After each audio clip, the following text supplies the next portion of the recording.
Welcome back to the channel, everybody. Never Skunked Outdoors here. My name is Jarvis. As always, please like, subscribe, and share. It means a lot to us. I've got a good one for you today, y'all. Al and I went out on some public property, harvested a really nice doe. If you haven't checked out that video yet, go check it out. It's our last one we just dropped. I'm going to be making some legendary venison Dr Pepper Jerky, y'all. I would give a big shout out to Susie over at Hey Grill Hey. She's the one that gave me the idea for this recipe. It's going to be a good one. Venison makes a quality jerky meat. It's very lean, has very little fat, which makes your meat last longer once you've made it into jerky. I'm going to get these choice cuts cut up into strips, and as soon as I get that, I'll be back and we'll go over what the recipe entails. Alright guys, I'm back. I have all the deer meat cut up. I'm going to put some gloves on. A lot of people might not like it. It's just habit. I like to prepare everything with, even though my hands are clean, I like to use gloves. Just so I'm not touching all the meat. I was wearing gloves when I cut it up. I didn't cut it up on film. I apologize for that. Nonetheless, we've got some really good quality 1/4 inch thick strips here. Makes for perfect jerky. I personally use a dehydrator when I'm making jerky, and having a little bit thicker keeps it from drying out so bad. So let's go over the ingredients. We have some Dr Pepper here. Obviously, as the title says, that's the #1 ingredient. I personally like the regular Dr Pepper. The extra sugars in it make this meat taste a little bit sweeter, kind of balances out the jalapenos we're going to use. So I've got 3 medium-sized cut up jalapenos. They're in slices. I personally like to just dice them in 1/8 inch slices. And like I said, I've got 3 of those. I've also got 2 full tablespoons of coarse ground sea salt. I've got 1 tablespoon of each of these ingredients: powdered garlic, powdered onion, and coarse ground black pepper. And then the last ingredient is curing salt. I've got 1 1/4 tablespoons of that. Not everybody chooses to use the curing salt. I like to use it. Makes the meat, like I said, last just a little bit longer. Just one more step. Add some nitrates to the meat. Keeps it from going bad on the countertop. So I'm going to go ahead and grab my pan. We're going to start measuring out ingredients and get all of the marinade into the pan so we can take it over onto the oven in the stovetop and get to cooking. We got a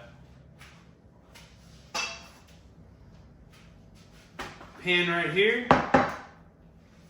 I'm going to go ahead and measure out 2½ cups of Dr Pepper. The original recipe that I saw only called for 2 cups. I like to have the marinade a little bit more runny than that. We're going to sizzle this on the stovetop and reduce it by about 1/3. So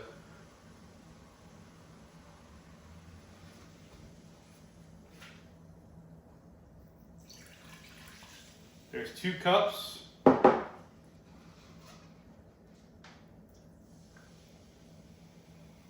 Let's just go ahead and go with a little bit extra.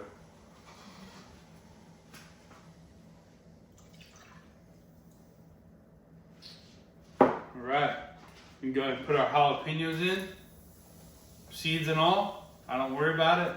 That'll all come out when we pull the steak meat out after.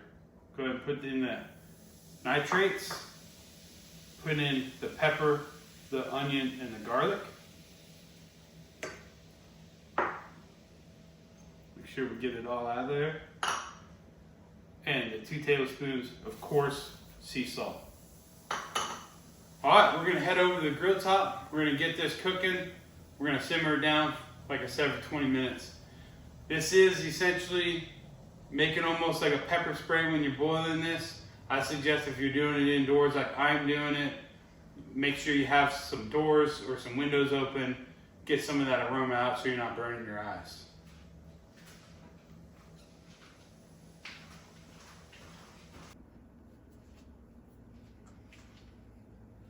All right, guys, as you can see here, I've got it on the stovetop. I'm gonna bring it up to a boil, get it rapidly boiling, and then I'm gonna go ahead and reduce the heat down to just a simmer, and I'm gonna simmer that for about 20 minutes or until it's been reduced by a third. All right, as you can see, we're up to a rapid boil. We're gonna go ahead and turn it down to a simmer.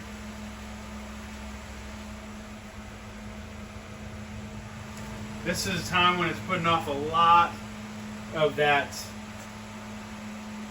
steam and smoke, and you may get a little agitated or irritated by that if you aren't in a well ventilated area.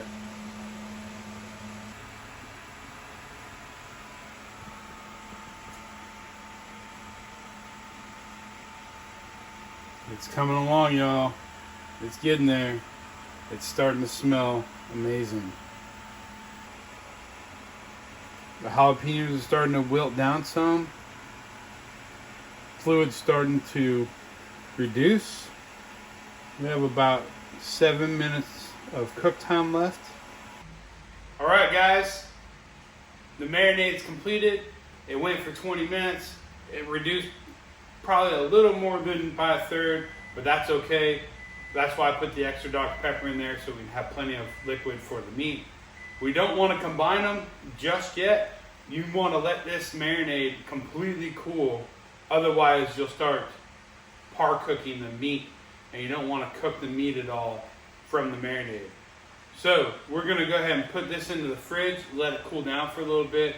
The great thing about this recipe, while you're waiting on that, you can enjoy yourself a nice iced down Dr Pepper.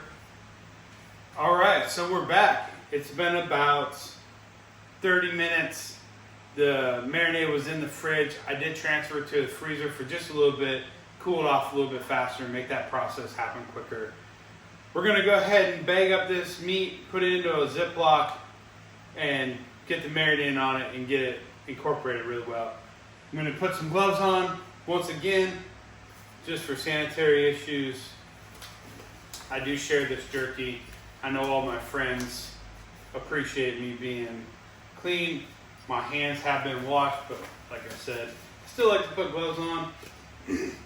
Just got your average Ziploc 1 gallon size freezer bag. I don't think that really matters what kind you use. So we're gonna go ahead and just get all this really nice venison inside this bag, and then get this marinade on there. Got all the meat in there. We're gonna grab this marinade. Like I said, it only reduced down to about a little over about 3/4 cup. We got just under 2 cups here. We started with 2.5. So we're gonna get this marinade poured in there. Make sure you get it all. Go ahead and seal this bag off really well. You're gonna go ahead and just mix this up. You're gonna try to get everything incorporated. Just show us some love. Get it all married together. Get all them jalapenos down the bottom. You want to make sure every single piece of meat's got a little bit of marinade touching it. Once you mix it up really well, just judge for yourself whether or not it's gotten enough all over it. Go ahead and put the bag down. Try to get as much air out of there as possible. That way it all lays flat when you put it into the fridge.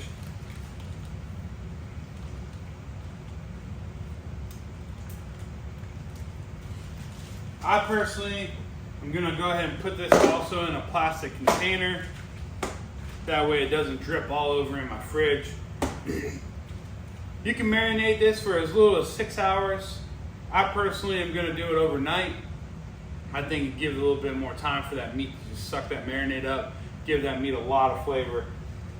So I'm going to put this in the fridge, and tomorrow morning I'll pull out the dehydrator and I'll show you how we load that up. All right. All right, guys, it's the next day. The jerky's been marinating in the fridge overnight. It's been about 16 hours. So this meat should have soaked up a lot of that marinade, get a lot of the flavor. I'm gonna go ahead and get it unbagged, put it through a strainer, start working some of this juice and marinade off of the meat. Try to dry it out a little bit. A lot of people use paper towels. you burn through a ton of paper towels that way. I personally am just gonna get as much liquid off, strain it through as I can, and then we'll load up a tray. So we're gonna get right to that right now. And as always, we wear our gloves. This meat's gonna have a lot of jalapeno remnants to it, so it needs to be kept off the skin if you have a sensitive allergy to anything spicy like that, or else it will give you a bad reaction, especially if you touch your eyes or something.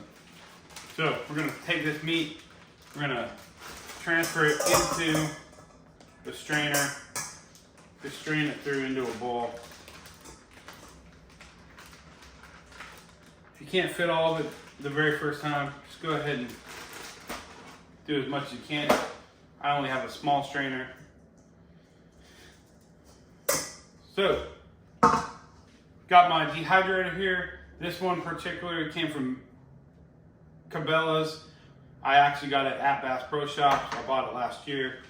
It works pretty good for my needs. What I'm gonna do, instead of a paper towel, like I said, is I'm just gonna take this meat, I'm gonna run it down through my fingers, get a bunch of liquid off, and then lay a piece of jerky into the tray. You wanna make sure that you space this jerky out. You don't wanna have it all touching. You have to have good airflow going through all of the meat. Otherwise it won't dry out properly, especially if you don't get it extremely dry prior to putting it into the dehydrator. So I just lay it out completely around the pan, organize it the best I can to see if I can't fit as much as I can onto one tray without, like I said, without touching.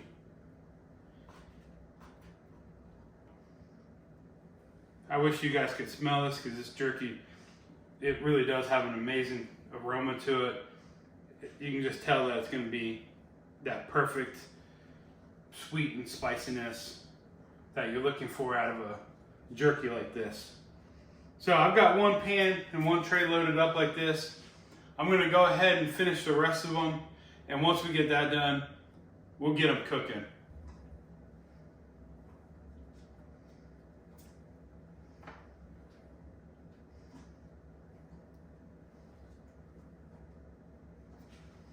All right, guys, we're just finishing up this last tray. Somehow I calculated almost exactly what I needed. I've got 5 full tray loads going on to the dehydrator. I'm gonna save a little bit and reserve it and fry it up in a pan just to test and see how it tastes. But now we've got this dehydrator loaded up, we're gonna get it plugged in, get it to cooking. This particular one, I do it on high for 3 hours, and then I turn it down, and it takes anywhere from 3 to 6 more hours, depending on the thickness of the venison. You want to make sure that you're keeping an eye on it. Don't just set it and forget it. It'll get too dry on you, and you'll just have to throw the whole batch out. All right, guys, it's been about 6 hours. This jerky is just about done. It's looking really good. You can see that it's getting really dark. That's all that moisture coming out of there. We're gonna pull a piece, we're gonna check it out. You can see it's still pliable. That's about perfect. This jerky is just about done. If you want it to be a little bit harder than that, it's your personal choice. You can go ahead and just leave it on for a little bit longer. This is almost perfect to what I like it as. So I'm gonna go ahead and bag all this up. So, as always, thanks for watching. Please go hit that like button, it helps a ton, and also subscribe, and if you don't mind, share it to your friends and family. Thanks for coming along with me on this process of making some jerky. Have a good one.